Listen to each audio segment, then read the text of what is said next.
What if I tell you, आपका high performance lifestyle ही आपका सबसे बड़ा हिडन रिस्क फैक्टर हो सकता है। अगर आप घंटों तक desk job, long haul flights या सेडेंटरी मीटिंग्स में लॉक्ड इन रहते हैं, तो आप डीप वेन थ्रोम्बोसिस या डीवीटी को इनवाइट कर रहे हैं। लंबे टाइम तक एक ही जगह बैठने से आपके पैरों में खून जमकर एक लंबा क्लॉट बन सकता है, और अगर गलती से भी ये क्लॉट टूटकर आपके ब्लड के थ्रू लंग्स तक पहुंच गया तो इस कंडीशन में आपका हार्ट तक फेल हो सकता है। नॉर्मली ब्लीडिंग रोकने के लिए body platelets, red blood cells और फाइब्रिन से एक मैश बनाती है, जो एक नेचुरल प्रोसेस है। प्रॉब्लम तब होती है जब बिना किसी चोट के नस के अंदर क्लॉट बनने लगे, जिसे थ्रोम्बोसिस कहते हैं। अगर ये आर्टरी में हो तो हार्ट अटैक या स्ट्रोक हो सकता है, पर वेन में ब्लड फ्लो के ऑल्टरनेट रास्ते होते हैं, इसलिए क्लॉट वहाँ काफ़ी देर तक बिना सिम्टम्स के 2 फीट तक बढ़ सकती है। जब ये क्लॉट अपनी जगह से टूटकर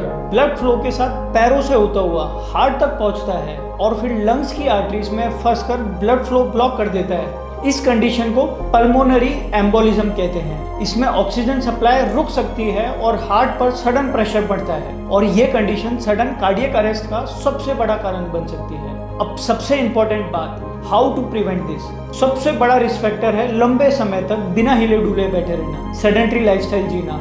इसलिए रेगुलर मूवमेंट और एक्सरसाइज बहुत जरूरी है। वॉकिंग, लाइट जॉगिंग या simple leg movement blood flow को एक्टिव रखते हैं और क्लॉट बनने का रिस्क कम करते हैं। याद रखिए, आपकी वेल्थ तभी काम आएगी जब आपकी हेल्थ कंपाउंडिंग इफेक्ट दिखाएगी। ऑप्टिमाइजेशन सिर्फ बिजनेस में नहीं, आपके वस्कुलर हेल्थ में भी लाए। Don't let your productivity compromise your longevity.